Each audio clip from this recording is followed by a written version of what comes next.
دیکھو عذابوں کی دو قسمیں ہیں، خوب سمجھ لیں، یہ ٹاپک چلی پڑا ہے تو میں جلدی سے کمپلیٹ کر لوں. ایک عذاب وہ ہوتا ہے جس کے عذاب ہونے میں دو رائے ہو نہیں سکتی ہیں، اس کو قدرتی آفت قرار دیا نہیں جا سکتا. وہ اللہ پراپر ارادہ کرتا ہے کہ میں اس قوم کو تباہ کرنا چاہتا ہوں اور اس کی کوئی سائنٹیفک لاجک نہ بھی ہو تو میں کیا کر دوں گا، اس کو تباہ کر دوں گا. جیسے قوم عاد پہ عذاب آیا، قوم لوط پہ عذاب آیا، قوم سمود پہ عذاب آیا. وہ جو عذاب آیا نا قوم لوط قوم سمود پر، پیغمبر بتاتے، نوح علیہ السلام کی قوم پہ عذاب آیا، اس وقت بارش کا ان کی محکمہ موسمیات والوں کے ہاں دور دور تک کوئی بھی انتظام، کوئی بھی امکان نہیں تھا. یہی وجہ ہے کہ قرآن کہتا ہے نوح علیہ السلام جب کشتی تیار کر رہے تھے تو قوم مذاق اڑاتی تھی کہ نہ کوئی قریب میں دریا ہے نہ سمندر ہے، اور اس موسم میں ویسے بھی بارش نہیں ہوتی، کبھی بھی بارش نہیں ہوئی ہے، دور دور تک بادل کا کوئی ٹکڑا نظر نہیں آ رہا، اور یہ ایسے ڈرے بیٹھے اتنی بڑی کشتی بنا رہے ہیں جیسے پتہ نہیں کیا ہونے والا ہے. تو نوح علیہ السلام نے کیا کہا، ان تسخروا منا فإنا نسخر منکم، تم مذاق اڑاؤ ان قریب ہم تمہارا مذاق اڑائیں گے. کیا نوح علیہ السلام کا سائنسدانوں سے رابطہ تھا، محکمہ موسمیات والوں سے؟ وحی کے ذریعے اللہ بتا رہا تھا کہ ان کی باتوں میں نہ آئے، میں اپنی قدرت سے بغیر کسی سبب کے ایسی بارش برساؤں گا کہ اس میں ہلاک کروں گا، اور صرف نافرمان ہلاک ہوں گے، ایک نافرمان بھی نہیں بچے گا، سارے نیک لوگوں کو بچا لوں گا میں. یہ ایسا عذاب ہے جس کی کوئی سائنٹیفک لاجک بولو نہیں ہے. یہ قرآن سے ثابت ہے کہ اس طرح بھی ہوتا ہے. قوم عاد پہ جو عذاب آیا، فلما رأوه عارضا مستقبلا فلما رأوه عارضا کیا ہے وہ آیت بھائی، فلما رأوه عارضا مستقبل اودیتهم قالوا هذا عارض ممطرنا. جب انہوں نے بادل کا ٹکڑا، وہ حضرت ہود علیہ السلام بار بار قوم سے کہہ رہے تھے کہ اب عذاب آ رہا ہے، اب میں جا رہا ہوں بستی چھوڑ کر، اب کیا آ رہا ہے، اللہ کا عذاب. تو یہ وحی کے ذریعے بتایا نا، محکمہ موسمیات والوں کے ذریعے نہیں بتایا. تو وہ قوم ہنسنے لگی، پھر دیکھا واقعی کالے بادل آ رہے ہیں، تو اس قوم نے کہا یہ تو بادل ہیں جو نارمل بادل ہوتے ہیں، پانی برسے گا، یہ عذاب کہاں ہے؟ انہوں نے کیا، بل ہوا کیا ہے، ھذا عارض قال بل ہوا ما استعجلتم به ریح فیہا عذاب علیم. بارش نہیں ہے، یہ وہ عذاب ہے جس کی تم جلدی مچا رہے تھے، اور اس سے پانی کے بجائے پتھر برسیں گے آسمان سے. تو یہ وہ تھا کہ اس وقت جاپان کے سائنسدان بھی بیٹھے ہوئے ہوتے ہیں نا، محکمہ موسمیات والے، وہ بھی یہ کہتے ہیں یار اس کی کوئی سائنٹیفک لاجک نہیں ہے. بالکل ایسا ہی ہے جیسے عیسیٰ علیہ السلام بغیر باپ کے پیدا ہو گئے، کوئی لاجک ہے اس کی سائنٹیفک؟ یہ اللہ اپنی قدرت دکھاتا ہے، کوئی سبب موجود نہیں ہے مگر اس نے حضرت عیسیٰ کو بغیر باپ کے حضرت مریم کے بطن سے پیدا کیا. پھر ان کی پاک دامنی کا اعلان بھی کروا دیا، لوگوں نے انگلیاں اٹھانا شروع کر دی.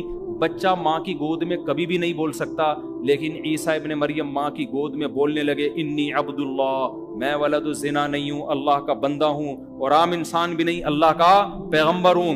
آتانی الکتاب، اور عام پیغمبر بھی نہیں، مجھے انجیل ملے گی، باقاعدہ پیغمبر یعنی صاحب کتاب پیغمبر ہوں، اور مجھے توحید کا حکم دیا گیا.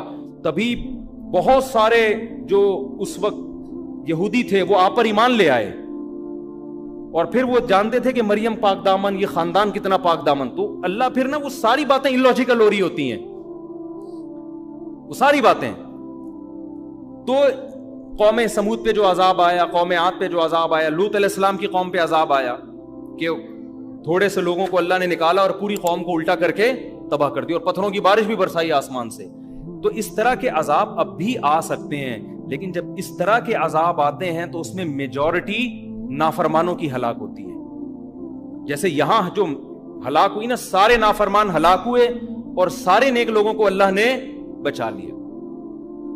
کچھ عذاب ایسے ہوتے ہیں جن کے بارے میں ہمارے لیے یہ دعویٰ کرنا کہ یہ واقعی عذاب ہے یا آزمائش ہے، یہ ہمارے لیے ممکن نہیں ہے. سمجھ میں آ رہی ہے بات؟ یہ وہ عذاب ہیں جن کی کوئی نہ کوئی لاجک ہوتی ہے، جو دنیا میں ہمیشہ سے آ رہے ہیں. حضرت عمر رضی اللہ تعالیٰ عنہ کے دور میں قحط پڑا ہے، شدید ترین قحط پڑ گیا، اتنا زبردست قحط پڑا کہ حضرت عمر نے چور کی سزا ہی ختم کر دی. سمجھ میں آ رہی ہے بات؟ بھئی اگر ہم چور کا ہاتھ کاٹیں تو بھوک سے لوگ مر رہے ہیں، چوری نہیں کریں گے تو کیا کریں گے وہ؟ حالانکہ ہاتھ کاٹنے کا حکم کس نے دیا ہے؟ قرآن نے. کیا حضرت عمر قرآن کی آیت کا انکار کر سکتے ہیں؟ لیکن انہوں نے کہا نہیں بھائی اب یہ سزا جاری نہیں ہو سکتی, بھوک سے مر رہے ہیں. اس دور میں اگر کوئی یہ کہے کہ یار یہ جو قحط پڑا یہ لوگوں کے گناہوں کا عذاب ہو, بھائی تاریخ میں اس جیسی عادلانہ حکومت اور اس جیسے پرہیزگار لوگ دنیا میں وجود میں اب تک نہ اس سے پہلے نہ اس کے بعد کبھی وجود میں آئے ہیں. لیکن پھر بھی قحط پڑا ہے کہ نہیں پڑا؟ اس دور میں کوئی کہہ دیتا یہ خدا کا عذاب ہے نافرمانی پر, تو یہ عذاب نہیں ہے, یہ کیا ہے؟ یہ آزمائش ہے. اب سوال پیدا ہو تو اللہ کو کیا ضرورت تھی لوگوں کو آزمائش میں ڈالنے کی؟ تو بھائی اللہ کی باتیں کس سے پوچھی جائیں گی؟ اللہ سے پوچھی جائیں گی نا. اللہ جو کام کرتا ہے لا یسأل عما یفعل, قرآن میں اللہ نے بتا دیا میں جو کروں گا مجھ سے نہیں پوچھا جائے گا میں کیوں کر رہا ہوں, تم جو بھی کرو گے تم سے پوچھا جائے گا. اب اللہ نے سیلاب بھیج دیا نا, یہ اللہ نے بھیجا ہے, اللہ سے نہیں پوچھا جائے گا اللہ کیوں بھیجا. ہم سے پوچھا جائے گا جب آ گیا اتنے لوگ مر گئے تم نے مدد کیوں نہیں کی ان کی, یہ ہم سے پوچھا جائے گا کہ تم نے اپنی. اگر کوئی کہے کہ اللہ نے کوئی سندھ کی عوام پہ اتنا ترس آ رہا تھا تو اتنا بڑا عذاب بھیجا کیوں اللہ نے, اس کا مطلب آپ سوال کس سے کر رہے ہو؟ اللہ سے کر رہے ہو. تو اللہ سے نہیں پوچھا جائے گا, پوچھا ہم سے جائے گا. تو اللہ نے تو جو کرنا ہے وہ کرے گا, پوچھا ہم سے جائے گا کہ تمہاری جو اس موقع پہ ذمہ داری تھی وہ تم نے پوری کی ہے یا نہیں کی. تو میں دوسری قسم جلدی اس کو ڈیفائن کر دوں تو یہ قسم وہ ہوتی ہے جو نیچرل ہے, جو دنیا میں ہمیشہ سے ہو رہی ہے, چاہے عادلانہ حکومت ہو یا ظالمانہ حکومت ہو. قحط بھی دنیا میں آتے ہیں, نارمل ہے, بارشیں بھی رک جاتی ہیں, زلزلے بھی آتے ہیں. اب جاپان میں جو صبح شام زلزلے آ رہے ہیں اس کا یہ مطلب نہیں ہے کہ جاپانیوں نے کوئی الگ سے ظلم دنیا میں کیا ہوا ہے, وہ تو پٹے ہیں بیچارے اس سے, ہیروشیما اور ناگاساکی کے بم کے مارے ہوئے لوگ ہیں. تو آنا تو ان پہ چاہیے تھا زلزلے, جو امریکہ پہ آنا چاہیے تھا نا, جنہوں نے ہیروشیما کو اور ناگاساکی کو تباہ کیا. آ کس پہ رہے؟ اب وہ قیامت کے دن اللہ سے کہیں اللہ ٹھیک ہے ہم کافر تھے, ہم چینگ پونگ کرتے تھے, لیکن ہم تو آدھی سزا تو ہمیں دنیا میں مل گئی تھی ہیروشیما اور ناگاساکی پہ, پھر بھی عذاب آ رہے ہیں. تو ہم کیا کہیں گے بھائی جو پہاڑی علاقہ ہے اس میں زلزلے زیادہ آتے ہیں, سوات مردان میں زلزلے زیادہ آتے ہیں, کراچی میں کم آتے ہیں. بدماشیاں کراچی میں زیادہ ہیں, سوات مردان میں کیا ہیں کم ہے. لاہور میں تو ماشاءاللہ کوئی لاہوری بیٹھے ہو تو پیشگی معذرت, سب سے کم زلزلے کہاں آتے ہیں؟ میرے خیال ہے لاہور میں آتے ہیں. تو یہ نیچرل ہے. اب دیندار آدمی کیا کرتا ہے, وہ کیا کرتا ہے کہ بجائے اس کے کہ تو نے نیچے اپنا گھر بنایا ہوا ہے اوپر چلا جا, وہ اوپر جانے کے بجائے نیچے تہجد زیادہ اخلاص سے شروع کر دیتا ہے. سمجھ میں آ رہی ہے بات؟ وہ نیچے کھارا در میں ہے نا, پانی آیا اکثر کھارا در ڈوب جاتا ہے پانی میں, تو وہ کیا کرتا ہے کہ یار ہمارے گناہوں کی سزا میں پانی آ گیا, ہم ڈوب گئے, اب ہم کیا کریں گے, اب گٹکے سے بھی میں توبہ کر رہا ہوں آئندہ کے لیے, اب میں چلے کی جماعت میں نکل رہا ہوں تاکہ عذاب نہ آئے. نکلنا تو چاہیے بھائی, گٹکا بھی چھوڑنا چاہیے, لیکن اللہ تعالیٰ نے دنیا کو دارالاسباب بنایا ہے. تو سب سے پہلے آپ کی ذمہ داری کیا ہے کہ آپ اس ریزن پہ غور کریں یہ سزا ہمیں ملی کیوں ہے. آپ کراچی میں نشیبی جگہ پہ کیوں رہتے ہو بھائی, اوپر کیوں نہیں چلے جاتے آپ؟ اس پہ بھی لوگ, اور یہ بھی جرم ہے گناہوں, اگر یہ گناہ کی وجہ سے عذاب آیا ہے نا تو نیچے رہنا بھی ایک گناہ ہے. کہ جب آپ کو پتا ہے کہ ملک میں ڈیم ہے نہیں, جن کے پاس وسائل ہیں, جن کے پاس وسائل نہیں ہیں وہ تو بیچارے مجبور ہیں نا, جن کے پاس وسائل ہیں میں ان کی بات کر رہا ہوں. جب آپ کو پتا ہے کہ نیچے ہمارے ملک میں ڈیم نہیں ہے اور تباہی آتی ہے تو آپ کو خود بھی تو خیال کرنا چاہیے نا. اب آپ جاپان میں جا کے مضبوط عمارت بناؤ اور زلزلہ پروف نہ ہو, تو آپ وہاں روزانہ سہ روزے کا اجتماع رکھو گے, فضائل اعمال کی تعلیم ہوگی نا. جو کافر شراب پی رہے ہیں نا نائٹ کلب میں, وہ بچ جائے گا زلزلے میں, آپ کیا ہو جاؤ گے, انا للہ ہو جائے گا آپ. تو اس میں اللہ کا قصور نہیں ہے, اس میں قصور کس کا ہوگا, آپ کا, کہ جب آپ کو پتا ہے کہ اس جگہ زلزلے زیادہ آتے ہیں آپ نے زلزلوں سے بچنے کی کوشش کیوں نہیں کی. تو عذاب بعض دفعہ خالصتاً عذاب ہوتا ہے, اور بعض دفعہ جو ہوتا ہے اس میں ہم 100% یہ نہیں کہہ سکتے کہ عذاب ہے, وہ قدرتی حادثہ بھی ہوتا ہے, لیکن حدیث میں اس کو بھی عذاب کہا گیا ہے. کس معنی میں کہا گیا وہ میں بھی بتاتا ہوں. جیسے حدیث میں آتا ہے کہ حضرت عائشہ رضی اللہ تعالیٰ عنہا نے نبی سے عرض کیا, یا رسول اللہ یہ طاعون کیا چیز ہے جو وبا پھیلتی ہے نا, طاعون. آپ نے فرمایا عذاب یبعثہم اللہ علی من یشاء من عبادہ, اللہ کی طرف سے ایک عذاب ہے جس پہ چاہے اللہ مسلط کر دیتا ہے, لیکن آگے آپ نے فرمایا کہ اہل ایمان کے لیے اس کو رحمت بنا دیتا ہے. تو اس سے پتہ چلا کہ اس کا عذاب ہونا یقینی ہر ایک کے لیے نہیں ہے، یہ قدرتی حادثے ہیں۔ تو جتنے بھی قدرتی حادثے دنیا میں ہوتے ہیں، ایک تو وہ دو حادثوں کی قسمیں سمجھ میں آ گئی نا، ایک تو وہ جو قوم لوط قوم نوح پر، اس کی کوئی سائنٹیفک لاجک نہیں تھی، اللہ نے اپنے ارادے سے جیسے حضرت ابراہیم کو آگ میں بچا لیا اور بغیر باپ کے حضرت عیسیٰ کو پیدا کر دیا، بغیر کسی لاجک کے اللہ نے آسمان سے پتھر برسا کے قوم کو ہلاک کر دی۔ لیکن کچھ ہوتے ہیں جن کی سائنٹیفک لاجک ہوتی ہے۔ دنیا میں جب گیس اتنی نکل رہی ہے نا تو زلزلے خود بخود آئیں گے۔ کتنی گیس کتنا پیٹرول تو ہم نکال رہے ہیں نا، تو نیچے سے زمین خالی ہو رہی ہے کہ نہیں ہو رہی؟ تو جب زمین ذرا سرکتی ہے کہ تھوڑا سا یہاں سے خالی ہو گئی ہوں، تھوڑا سا اپنا ادھر کروٹ لوں میں، تو زمین کی کروٹ چھوٹی کروٹ بولو وہ بڑے بڑے پہاڑوں کو ہلا دیتی ہے، وہ تھوڑی سی یوں ہی لاکھوں لوگ یوں ایسے یوں ہوئے کہ اب دوبارہ پرانی پوزیشن میں آ ہی نہیں رہے۔ تو یہ جو اس قسم کے حادثات ہوتے ہیں، ان کے بارے میں نبی صلی اللہ علیہ وسلم نے دو ٹوک بتا دیا کہ یہ نافرمان کے حق میں عذاب ہیں، فرما بردار کے حق میں کیا ہیں؟ رحمت۔ تو سندھ کی عوام یا بلوچستان یا کے پی کے میں جو مصیبتیں آئی ہیں، تو نیک لوگوں کے لیے کیا ہے؟ یہ رحمت ہے، برے لوگوں کے لیے کیا ہے؟ یہ عذاب ہے۔ تو ہر قدرتی حادثہ وہ برے کے لیے عذاب ہوتا ہے، نیک کے لیے کیا ہوتا ہے؟ رحمت۔ اس سے پتہ چلا کہ وہ نیک پر بھی آ سکتا ہے، اس سے کیا پتہ چلتا ہے؟ وہ نیک پر بھی آ سکتا ہے۔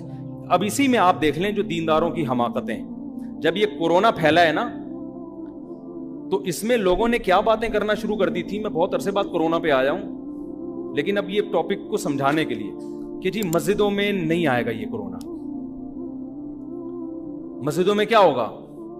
ہم تو وہاں اللہ اللہ کرنے جاتے ہیں، وہاں وبا کیسے آئے گی؟ تو یہ تو حدیث سے یہ بات ثابت ہے کہ جتنی بھی قدرتی حادثات ہیں متاثر اس سے سب ہوتے ہیں۔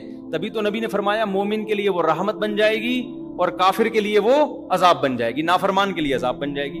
تو نبی نے یہ تو نہیں کہا حضرت عائشہ سے کہ یہ طاعون اللہ کا عذاب ہے جس سے صرف کافر متاثر ہوگا، مومن کو یہ کچھ بھی نہیں کہے گی۔ یہ کہا نبی نے؟